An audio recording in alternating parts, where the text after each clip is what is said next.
Hello students, नमस्ते। मैं राहुल सचवानी आप सभी का स्वागत करता हूं लर्न एंड शेयर के इस कमाल के धमाकेदार प्लेटफॉर्म पर, जहां पर हम लोग अपनी केमिस्ट्री पढ़ रहे हैं और आप लोगों के जो मन में चिंताएं हैं, शंकाएं हैं केमिस्ट्री को लेकर के, उनको दूर कर रहे हैं। तो आई होप आपको पिछले दोनों लेक्चर्स में बहुत मजा आया होगा, बहुत अच्छे से समझ में आएंगे, और स्पेशली पिछले लेक्चर में भाई जो प्रैक्टिकल था वो अच्छा लगा होगा। इसी तरह से हम दूसरे सब्जेक्ट्स भी पढ़ रहे हैं, उनकी भी तैयारियां चल रही हैं, यहाँ पर आपको पता चल ही रहा होगा सब कुछ। तो खैर आ जाइए, आज का अपन ये लेक्चर शुरू करते हैं। और आज है हमारा चैप्टर फर्स्ट जो है ठोस अवस्था, उसका लेक्चर नंबर 3। तो आज का जो टॉपिक है ना यार, मैं एक चीज बता दूं आपको, बहुत सारे टीचर्स स्किप कर देते हैं, छोड़ देते हैं, क्योंकि संभावना ये होती है कि इस टॉपिक में से एग्जाम में बड़ा क्वेश्चन नहीं आता है। मतलब बोर्ड एग्जाम में, फिर वो भले ही जो भी हमारा स्टेट बोर्ड है या फिर भले ही जो हमारा सीबीएसई बोर्ड का एग्जाम है, तो उसमें वो बड़ा क्वेश्चन नहीं आता है। लेकिन आप ये नोटिस करेंगे कि जो स्टूडेंट्स कोई भी कॉम्पिटिटिव एग्जाम की अभी से प्रिपरेशन कर रहे हैं, सपोज अगर वो नीट की प्रिपरेशन कर रहे हैं, जेई की प्रिपरेशन कर रहे हैं, या लेट्स से एनडीए की प्रिपरेशन कर रहे हैं, या किसी और एंट्रेंस एग्जाम के टेस्ट का प्रिपरेशन कर रहे हैं, तो उसमें जो है संभावना होती है कि इसमें से एक छोटा क्वेश्चन बने। तो उस छोटे क्वेश्चन को भी हम नहीं छोड़ेंगे, हम एक एक चीज को चुन चुन कर पढ़ेंगे। तो आ जाओ शुरू करते हैं अपन। तो सबसे पहले मैं आपको बता दूं कि यार लास्ट लेक्चर में अपन क्या क्या पढ़ चुके हैं। तो लास्ट लेक्चर में अपन क्रिस्टलीय एवं अक्रिस्टलीय ठोस के बारे में पढ़ चुके हैं। ये भी मैं आपको थोड़ा उससे पहले क्लियर किया देता हूं। देखो हमने क्या किया था, हमने चैप्टर शुरू किया था तो बोला था पदार्थ, मैटर। तो फिर हमने मैटर को पढ़ा, फिर उसमें देखा यार मैटर में 3 मुख्य रूप कौन से हैं जो हम पढ़ते हैं। तो हमने कहा ठोस, द्रव, गैस, सॉलिड, लिक्विड, गैस। तो हमने कहा यार गैस को और द्रव को भाड़ में जान दो, उसको फेंक दो उठा करके, हम पढ़ेंगे किसके बारे में, ठोस के बारे में यहाँ पे पढ़ेंगे। तो हमने कहा ठीक है, फिर ठोस के बारे में उसका कैरेक्टरिस्टिक पढ़ा। फिर हमने आगे मतलब जो हमारा पिछला लेक्चर था, उस लेक्चर में क्या पढ़ा, ठोसों के प्रकार पढ़े। अच्छा, ये प्रकार किस आधार पर पढ़े थे, तो ये प्रकार हमने ठोसों के जो संघटक अवयव कण हैं, उनकी जो व्यवस्था है, क्रमिक व्यवस्था है, उसकी प्रकृति कैसी है उसके आधार पर, मतलब जमे हुए कैसे हैं, इस आधार पर हमने पढ़ा। तो वो कौन से थे, क्रिस्टलीय और अक्रिस्टलीय। अभी हम क्या बोल रहे हैं आज के इस लेक्चर में कि यार इन दोनों में से भी आप अक्रिस्टलीय को तो खड्डे में डालो, चूल्हे में डालो उसको। ये हमारी बुक में लिखा है कि अक्रिस्टलीय के उपयोग प्रयोग जो होते हैं वो हमने देख लिए क्या क्या होता है। तो अब हम जो है आगे कंटिन्यू करेंगे क्रिस्टलीय ठोसों के प्रकार से। क्रिस्टलीय ठोसों का भी हम लोग क्या देखने वाले हैं, वर्गीकरण देखने वाले हैं। तो आ जाओ फटाफट से अपनी ये सफर शुरू करते हैं।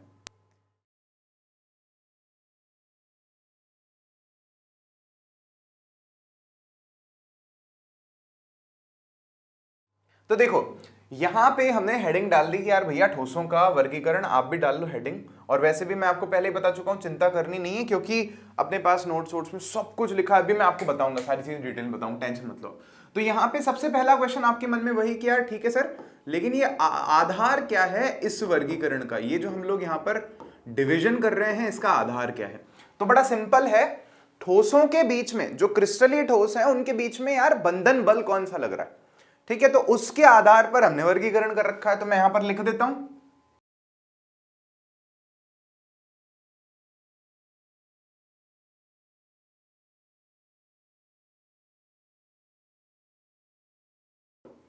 तो देखो अब इसके आधार पर हमने जो ठोसों का वर्गीकरण किया ना, हमने 4 प्रकार के बना दिए ठोस। हमने कहा यार पहला देखो, बहुत सिंपल से शुरू करेंगे अपन हमेशा की तरह। तो पहला हम लेंगे आयनिक ठोस। आयनिक ठोसों के बारे में अपन बचपन से पढ़ते आ रहे हैं, इवन शायद 9th क्लास से हम लोग पढ़ते हुए आ रहे हैं, और बहुत फेमस एग्जाम्पल हमको पता है कि यार नमक होता है, NaCl होता है। तो आयनिक पहला अभी लिखेंगे, उसको समझेंगे। और फिर दूसरा ठोस हम देखेंगे यार, लोहे से सर पीट लो, मतलब देखते आ रहे हैं ना बचपन से, लोहा है, सोना है, चांदी है हमारे चारों तरफ। तो ये जो सारे हमें धातुएं दिखती है ना, एकदम बढ़िया वाली धातुएं, 10th स्टैंडर्ड में भी 11th में भी हम पढ़ चुके हैं धातु अधातु के बारे में। तो धातु जो है हमारे पास में, वो सारे के सारे किस में आते हैं, धात्विक ठोस में आते हैं। अच्छा, तीसरा भी हम लोग देख चुके हैं, पढ़ चुके हैं, रोज लिखते हैं उससे, पेंसिल, उसमें क्या है, ग्रेफाइट है। अच्छा, तो वो कौन सा प्रकार हो गया हमारे पास में, तो वो हो गया सहसंयोजक ठोस, या फिर उसको नेटवर्क ठोस अपन लोग बोलते हैं। तो ये 3 कैटेगरी हो गई। कौन सा, आयनिक हो गया, फिर धात्विक हो गया, फिर सहसंयोजक ठोस हो गया, और एक और चौथा है हमारे पास में, ये थोड़ा सा भारी है, ये है आणविक ठोस, या इसको हम लोग मॉलिक्यूलर ठोस, सॉलिड बोलेंगे। तो एक एक करके अपन को पढ़ना है। तो अपन पढ़ कैसे रहे हैं, नोट्स में तो मैंने डिटेल में लिख के दिया है आपको। यहां पर हम एक सारणी बनाने वाले हैं, टेबल बनाएंगे, उसमें शॉर्टकट में एक एक शब्द में चीजें मेंशन करेंगे, क्योंकि मैं आपको पहले ही बता चुका हूं बहुत बड़ा क्वेश्चन नहीं आता इससे। तो देखो क्या लिखना है अपने को, 7 ऐसे चीजें अपने को मेंशन करनी है। तो मैं यहां पर लिखना चालू करता हूं, आप भी मेरे साथ में लिखना चालू कर दो। तो सबसे पहला पॉइंट है यहां पर ठोसों का प्रकार, ठीक है। सेकंड पॉइंट है हमारे पास में, यहां पर हम लिखेंगे संघटक अवयव, मतलब उसके अंदर है क्या चीज, ठीक है। थर्ड पॉइंट में हम लोग लिखेंगे यहां पर बंधन बल, या मैं सिंपल में काम करता हूं, इंग्लिश में लिख देता हूं बॉन्ड, कि उन अवयवों के बीच में जो भी उनके अंदर चीजें हैं उनके बीच में बल कौन से लग रहे हैं। और फिर इसके बाद हम लोग फोर्थ पॉइंट में लिख लेंगे यहां पे उदाहरण, ठीक है। तो उदाहरण क्या क्या है हमारे पास में वो देख लेंगे अपन। फिर उसके बाद में फिफ्थ पॉइंट में हम लोग यहां पर लिखेंगे भौतिक प्रकृति कैसी है उनकी, फिजिकल नेचर, भौतिक प्रकृति। और उसके बाद में हम लोग लिखेंगे यहां पे सिक्स्थ पॉइंट में कि उनका यार विद्युत चालकता का क्या हिसाब किताब है, कि भैया करंट उनमें से बह सकती है या नहीं। तो विद्युत चालकता हमारा सिक्स्थ पॉइंट हो जाएगा। और लास्ट पॉइंट में हम लोग यहां पर मेंशन करेंगे उनका गलनांक कैसा है, कम है या ज्यादा है। इतना लिख लो आप लोग भी, और फिर उन सब के बीच में अपन एक एक लाइन खींच देंगे यहाँ पे। तो जो सबसे पहले ठोस अपन पढ़ रहे हैं वो कौन से हैं, तो मैं यहाँ पर लिख रहा हूँ सबसे पहले आयनिक ठोस। आयनिक ठोस क्यों, मैं बता चुका हूँ आपको, सबसे आसान है। किताब में पहले आयनिक नहीं दे रखे, किताब में शायद कुछ और दे रखे हैं। तो सबसे पहले आयनिक ठोस, या इनको हम लोग आयनिक सॉलिड ही बोलेंगे, IONIC, आयनिक सॉलिड। तो आयनिक सॉलिड जो है हमारे पास में, इनके संघटक अवयव कौन से होते हैं, तो इनके संघटक अवयव होते हैं पॉजिटिव और नेगेटिव चार्ज आयंस। मतलब हमारे पास में क्या है, इनके संघटक अवयव बोले तो धनात्मक एवं ऋणात्मक आयन। मैं लिख देता हूं यहां पे,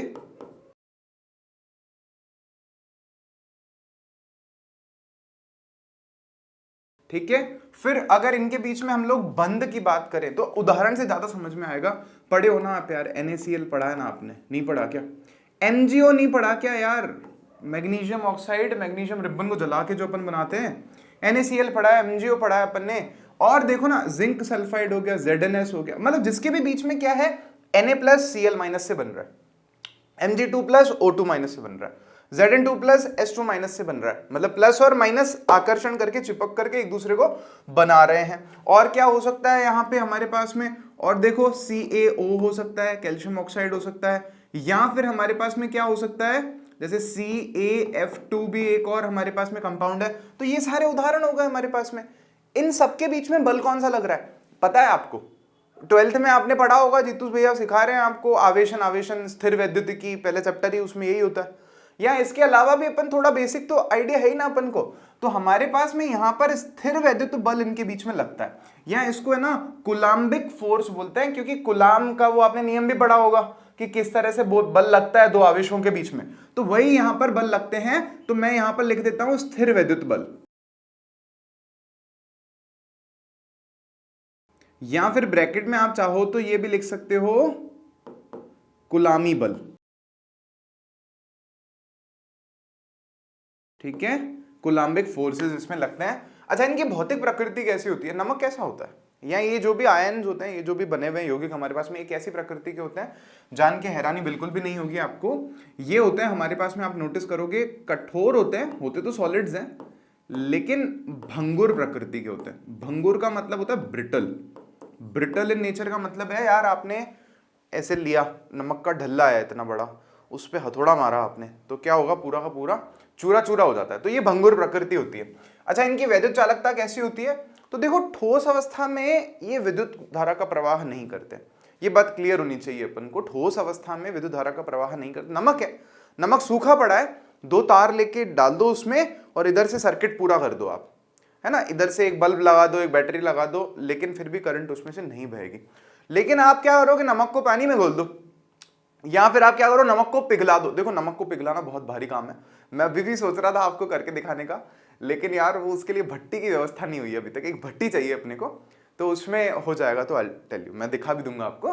तो नमक को पिघला दो ना तो भी उसमें क्या होता है, आयन आ जाते हैं, Na+ अलग हो जाता है, Cl- अलग हो जाता है। और या फिर अगर आप नमक को पानी मिला दो तो भी क्या होता है, Na+ और Cl- अलग हो जाता है, पहले बता चुका हूं मैं आपको, है ना। तो उसमें क्या होता है, करंट का प्रवाह, विद्युत धारा का प्रवाह होने लग जाता है। तो इसको शॉर्टकट में मैं कैसे लिखूंगा, देखो आपके सामने, आप ऐसे लिखो यार, एक्वस में, मतलब अगर आप उसको क्या कर रहे हो, जलीय विलयन बना रहे हो इसका, तो उसमें क्या है, करंट जो है प्रवाहित होती है। और साथ ही साथ में आप देखोगे अगर आप उसको पिघला देते हो, इनको पिघलाना हालांकि बहुत मुश्किल होता है, तो भी उसमें से विद्युत धारा का प्रवाह होता है। लेकिन अगर आप बात करो यार ठोस में ही अपन करा के देखें तो उसमें से विद्युत धारा का प्रवाह नहीं होता। ये ध्यान रखने वाली बात है। अच्छा, इनका गलनांक क्या होता है भाई, बहुत ज्यादा होता है, अभी तो बताया मैंने आपको, है ना, उच्च होता है इनका गलनांक, काफी उच्च होता है। तो मैं यूं लिख देता हूं, अत्यधिक उच्च, ठीक है, मतलब वेरी हाई, ऐसा अपन लिखेंगे इसमें। तो नेक्स्ट सॉलिड जो अपने को पढ़ना है वो मैं यहां लिख देता हूं। कौन सा पढ़ेंगे अपन, दूसरा नंबर, ये अपन पढ़ने वाले हैं धात्विक ठोस, बोले तो मेटेलिक ठोस। अब यार तुम लोग ये मत बोलना कि सर इंग्लिश में भी लिखो, एक एक चीज तुम लिख लेना ना, बता तो रही हूं मैं, लिख देता हूं। चलो, मेटेलिक सॉलिड्स। एक तो इंग्लिश मीडियम वाले बच्चे भी कह रहे हैं कि सर आप हमको पढ़ाओ। मैं कहा यार भाई कैसे पढ़ाएं तुमको, एक जान का तुम जान निकाल दो मतलब। अब यार इसमें ना एक बड़ी इंटरेस्टिंग बात होती है। अब आप संघटक अवयव में क्या लिखोगे, लोहा है, लोहे में क्या है, तो बोले यार लोहे में क्या है, लोहे का ही Fe, मतलब लोहा लोहा लोहा लोहा, और क्या है, सोने में सोना सोना सोना सोना सोना, चांदी में चांदी चांदी चांदी चांदी चांदी। तो ये सारे मतलब कायदे से हम देख रहे हैं ना यार, वही परमाणु है सारे के सारे, उसी तत्व के परमाणु ही परमाणु है, लेकिन हम इसको ऐसे लिखते नहीं। संघटक अवयव में हमें एक चीज यहाँ पे मस्त सीखने को मिलती है कि होता क्या है, इलेक्ट्रॉन क्लाउड होता है और बीच में कोटर या कर्नल बोलो उसको, कर्नल्स होते हैं हमारे पास में धातु के, और उसके चारों तरफ हमारे पास में इलेक्ट्रॉन क्लाउड होता है। मतलब समझने की कोशिश करो, धातुओं में होता क्या है कि जैसे मान लो मैं धातु मान रहा हूं, लेट्स से सपोज आयरन की ही मैं बात कर रहा हूं, Fe, तो बीच में मान लो Fe का मेरे पास में आयन होगा, लेट्स से Fe2+ होगा मेरे पास में, और चारों तरफ इसके क्या होंगे, खूब सारे इलेक्ट्रॉन्स ही इलेक्ट्रॉन्स होंगे। तो ये इलेक्ट्रॉन्स ऐसे एक क्लाउड जैसा बनता है, ये बहते रहते हैं इलेक्ट्रॉन्स इनमें, और बीच में हमारे पास में क्या होता है, जो भी धातु है उसका पॉजिटिव आयन होता है। तो किताबों में आप क्या पढ़ोगे, संघटक अवयव में क्या लिखा हुआ होता है, बड़ा इंटरेस्टिंग है, वहां लिखा हुआ होता है इलेक्ट्रॉनों के समुद्र में धनायन, ठीक है, मतलब उस तत्व का धनायन। तो मैं क्या लिख रहा हूं यहां पे, इलेक्ट्रॉनों के समुद्र में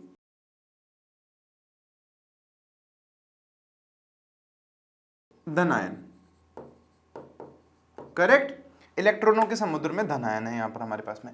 बल कौन सा है इनके बीच में, तो इसको हम लोग धात्विक बंध ही बोलते हैं, ठीक है, धात्विक बंध या मेटेलिक बॉन्ड ही इसको हम लोग बोलेंगे। उदाहरण क्या है हमारे पास में, तो मैं मेंशन नहीं करने बैठ रहा, इतने सारे तो इतनी बार तो बोल ही चुका हूं। तो सभी धातुएं इसी में ही आती हैं, ठीक है, सभी धातुएं, और साथ ही साथ में जो सारे के सारे हमारे पास में मिश्र धातु हैं, अलॉय जिनको हम लोग बोलते हैं, वो सब भी, क्योंकि अलॉय या जो मिश्र धातु होती है उसमें भी तो धातु ही होती है ना, और उसमें केमिकली तो जुड़ती नहीं है धातुएं। दो धातुओं को खाली हम पिघला करके एक निश्चित अनुपात में मिला देते हैं, तो उससे हमारे पास में कांसा हो गया, पीतल हो गया, ये चीजें बन जाती हैं। तो हम कह रहे हैं सभी धातुएं एवं मिश्र धातुएं, ठीक है, सभी धातुओं में मिश्र धातु। फिर उसके बाद में इनकी भौतिक प्रकृति कैसी होती है, तो आपने देखा है ना धातुएं कैसी होती हैं भौतिक प्रकृति में, तो आपने देखा होगा यार एकदम कठोर होती हैं, ठीक है, साथ ही साथ में आपने नोटिस किया होगा कि यार इन पे तो धात्विक चमक भी होती है, वो नहीं लिख रहा चलो मैं। इसके अलावा अगर इनको पीटने मारने की ठोकने की बात करें, तो ये पीटो अगर, तो पीट फैल फैल करके चद्दर बना देती है। तो मतलब कैसी होती हैं, आघात वर्धनीय होती हैं, कैसी, आघात वर्धनीय, ठीक है, मतलब मेलिएबल हैं, मतलब इनको पीटेंगे तो चद्दर बन जाएगी, फैल जाएंगी। और इसके अलावा तन्य भी होती हैं, धातुएं कैसी होती हैं, तन्य होती हैं या डक्टाइल होती है नेचर में, कि इनको खींचेंगे तो लंबा तार बन जाएगा। सोना खींच रहे हैं तो लंबा तार बन रहा है, इसीलिए लोग सोने की चेन पहन करके घूम रहे हैं, तो वो सारे इसी में ही आ गए हमारे पास में। अच्छा, इनकी वैद्युत चालकता का क्या है सीन, तो यार इनके साथ बढ़िया चीज है, बढ़िया विद्युत धारा का प्रवाह करती हैं यार, ये तो मतलब मैं तो सीधा ही लिखूंगा, ये तो ठोस अवस्था में ही करती हैं, कुछ बोलने की जरूरत ही नहीं है, ये करती हैं विद्युत धारा का प्रवाह। अच्छा मैंने आई 2 बार क्यों लिख दिया भाई, बस उसको लिखना है कि हाँ विद्युत धारा का प्रवाह करती हैं, बस दैट्स इट। फिर उसके बाद में आप देखोगे अगर इनके गलनांक की बात करें तो हमें बोलता है कि साधारण उच्च है या फेयरली हाई है, मतलब काफी देखो ज्यादा ही होता है गलनांक तो वैसे, ठीक है, तो काफी ज्यादा है गलनांक। ऐसे जैसे लोहे की अगर मैं बात करूं तो लोहे का गलनांक 1500 डिग्री सेल्सियस के आसपास होता है, तो बहुत ज्यादा है गलनांक, ऐसे कोई टेंशन वाली बात इसमें भी नहीं है। अब बढ़ेंगे अपन, तो इतना लिख लो आप, एक बार मैं हट रहा हूं भले ही साइड में, आप लिख लो, फिर नेक्स्ट पेज पे आगे और बढ़ेंगे। तो अब देखो बढ़ रहे हैं आगे, और अपन ने पहले ही यहाँ पर मैंने आप लोगों के लिए बना लिया है डायग्राम, मतलब ये टेबल, ताकि तुम लोग भी कॉपी में सुंदर सुंदर ही काम करो। अब यहाँ पे थर्ड टाइप जो है हमारे पास में वो है सहसंयोजक, ठीक है, इसको या तो फिर बोलते हैं हम लोग नेटवर्क ठोस, और इंग्लिश में देखें अपन तो इसको कोवलेंट बोलते हैं। आई होप याद होगा आप में से काफियों को, इसको हम लोग बोलेंगे कोवलेंट और नेटवर्क सॉलिड्स, ठीक है, कोवलेंट और नेटवर्क सॉलिड्स। अब इसमें अवयवी कण कौन से, अंदर कौन से कण होते हैं, तो यहाँ पे बहुत सिंपल है, परमाणु होते हैं, एग्जाम्पल से आप लोग समझ जाओगे। तो परमाणु में हम उदाहरण पहले लिख रहे हैं, उदाहरण में जैसे बहुत फेमस एग्जाम्पल्स है, जैसे मैंने सी लिखा केवल, और ये हमारे पास में हीरा, जैसे कि तुम हो ना हमारे हीरे, तो ये हीरा हो गया। फिर इसके अलावा जैसे आप और ठोस लिखते हैं अपन, तो कार्बन से ही हमारे पास में बना हुआ है ग्रेफाइट, ठीक है, तो ग्रेफाइट लिख दिया मैंने यहाँ पे।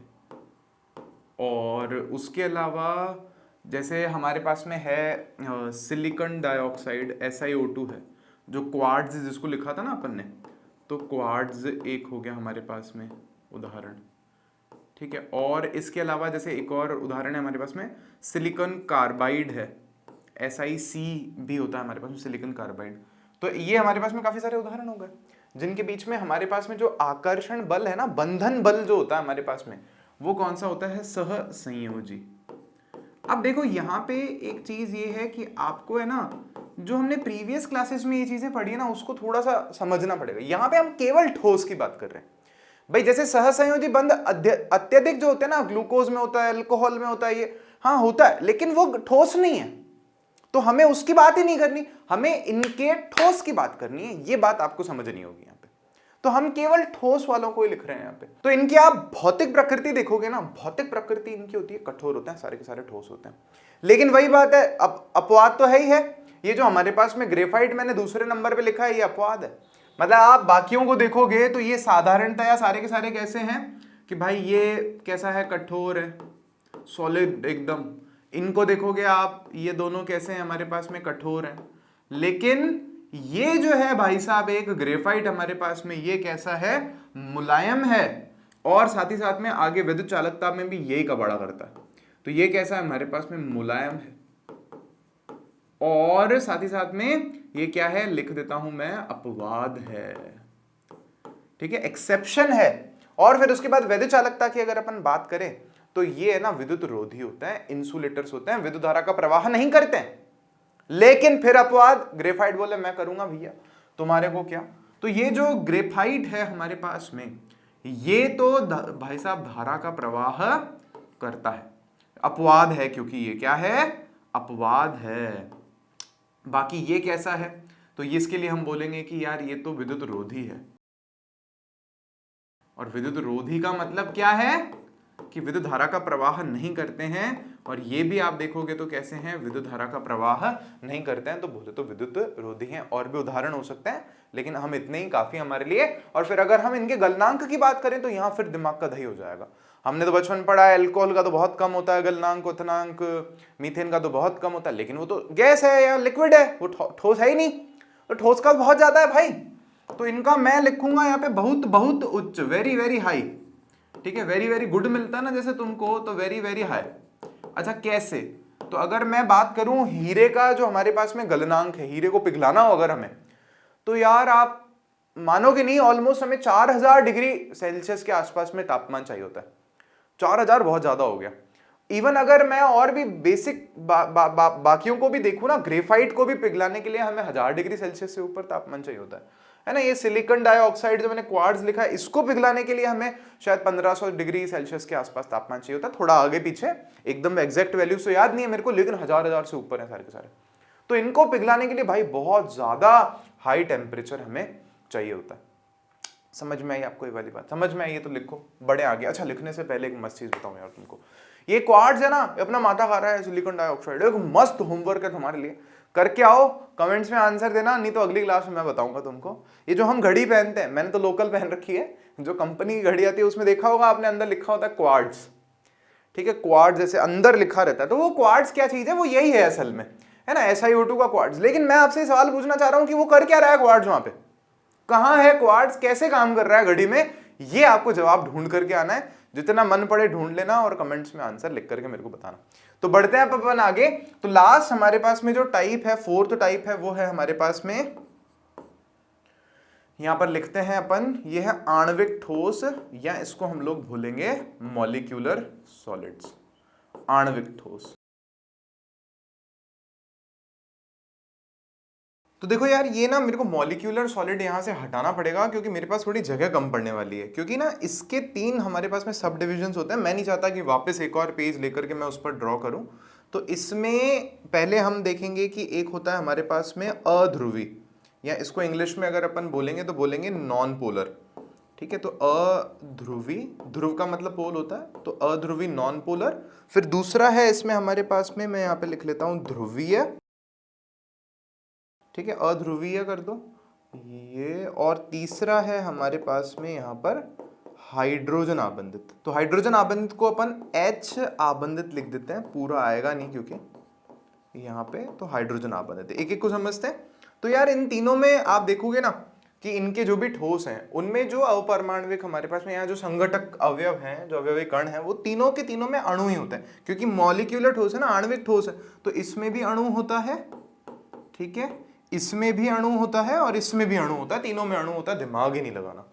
अच्छा, जो बल है ना, आकर्षण बल, ये तीनों में अलग अलग होते हैं, तो यहीं पर ही खेल है हमारा। तो आप समझना यहाँ पे, जैसे हमारे पास में अध्रुवीय है, तो इसका उदाहरण लिख लेते हैं पहले अपन, तो उससे थोड़ा और समझ में आएगा।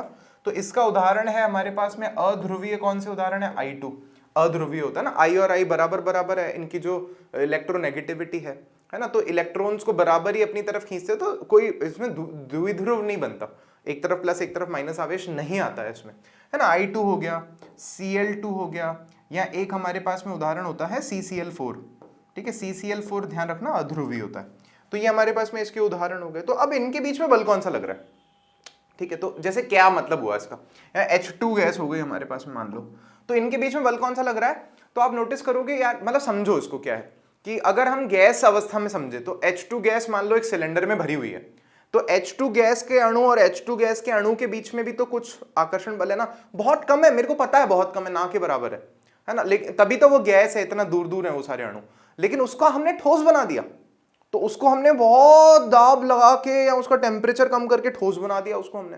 तो उस ठोस में हम देख रहे हैं कि यार H2 अणु और H2 अणु के बीच में कौन सा बल लग रहा है। तो वो बल हमारे पास में यहां पर कौन से होते हैं, आपने देखा होगा लंदन बल, ठीक है, या फिर हमारे पास में ना परिक्षेपण बल होते हैं, या इनको हम लोग डिस्पर्जन फोर्सेस बोलते हैं, ठीक है, परिक्षेपण बल। तो ये डिस्पर्जन फोर्सेस है, वो बहुत वीक फोर्सेस होते हैं। वंडर वॉल फोर्सेस जो हमने 11th में पढ़े, वो मैं पढ़ा दूंगा आपको, टेंशन मत लो, और भी वापस अगर कभी जरूरत पड़ेगी, तो अभी ज्यादा जरूरत नहीं पड़ेगी अपन को। तो वंडर वॉल्स फोर्सेस में हमने पढ़ा था लंदन बल और परिक्षेपण बल। तो ये होते हैं हमारे पास में कुछ एक उसके एग्जाम्पल्स। अब अगर इनकी हम लोग भौतिक प्रकृति की बात करें, तो ये हमारे पास में कैसे होते हैं, मुलायम होते हैं, ठीक है। तो मुलायम होते हैं और विद्युत चालकता इनमें नहीं होती है, और साथ ही साथ में गलनांक अगर हम देखें तो बहुत निम्न इनका गलनांक होता है। तो लिख देता हूं मैं यहाँ पर फटाफट से।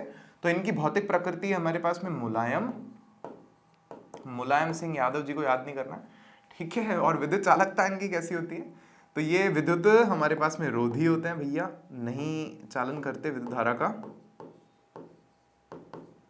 और साथ ही साथ हमारे पास में इनका गलनांक बहुत निम्न होता है। तो मैं लिख देता हूं वेरी लो, या बहुत बहुत निम्न, बहुत ही कम होता है। अब बढ़ते हैं आगे। तो देखो अब सेकंड जो ध्रुवीय है उसके भी अवयवी कण तो हमारे पास में अणु ही है। अगर बल की बात करें तो इनमें बल कौन से थे, वो लगते हैं ना वो डाइपोल डाइपोल वाले, द्विध्रुव है। तो द्विध्रुव हमारे पास में, मतलब द्विध्रुव का मतलब क्या होता है, ध्रुव बन रहे हैं, एक तरफ प्लस है एक तरफ माइनस है, एक तरफ प्लस है एक तरफ माइनस है। तो यहाँ पे कौन से बल लगते हैं, द्विध्रुव द्विध्रुव अन्योन्य क्रिया होती है। तो मैं यहाँ पे लिख देता हूं शॉर्टकट में, कैसे लिखें यार, द्विध्रुव द्विध्रुव, इसको मैं अन्यो करके छोड़ दूं क्या, यहाँ लिख देता हूं, चलो अन्योन्य क्रिया, ठीक है। ये लगते हैं इनके बीच में बल। अच्छा कैसे लगते हैं, थोड़ा मैं आपको एग्जांपल से भी समझाता हूं। तो एक तो हो गया जैसे हमारे पास में SO2 हो गया, और एक हो गया हमारे पास में, इसका उदाहरण हो गया HCl हो गया। HCl से अच्छे समझ में आएगा। HCl कैसा है, ध्रुवीय हमारे पास में कंपाउंड है। तो मैं इसको एक बार आपको नेक्स्ट पेज पे समझाता हूँ क्या कहना चाह रहा हूँ मैं आपको। जैसे H है, Cl से जुड़ा हुआ है, तो Cl क्या है, विद्युत ऋणी तत्व है ना, विद्युत ऋणात्मकता इसकी ज्यादा है। तो ये क्या करता है, इसके जो इलेक्ट्रॉन है ना हाइड्रोजन के, उसको अपनी तरफ खींच लेता है थोड़ा सा, ठीक है, इसके इलेक्ट्रॉन्स को अपनी तरफ खींच लेता है। तो इधर क्या होता है, पार्शियली नेगेटिव चार्ज हो जाता है और इधर पार्शियली पॉजिटिव चार्ज हो जाता है। तो ये द्विध्रुव बन गया ना एक। अब समझो ये एक द्विध्रुव बना हुआ है, तो इसके पास में एक और HCl होगा। तो अब उसमें क्या होगा कि वो H, ये पॉजिटिव होगा पार्शियल, तो ये किससे संपर्क, मतलब किससे अट्रैक्ट हो रहा होगा, आपस में इससे। तो ये पूरा का पूरा तो अट्रैक्शन हो रहा है ना इसके बीच में। तो ये H प्लस यहाँ पे भी मतलब Cl माइनस होगा, पार्शियल नेगेटिव होगा। तो क्या होगा कि ये दोनों आपस में अट्रैक्ट हो रहे हैं। तो इसी को हम लोग क्या बोल रहे हैं, द्विध्रुव द्विध्रुव अन्योन्य क्रिया हो रही है।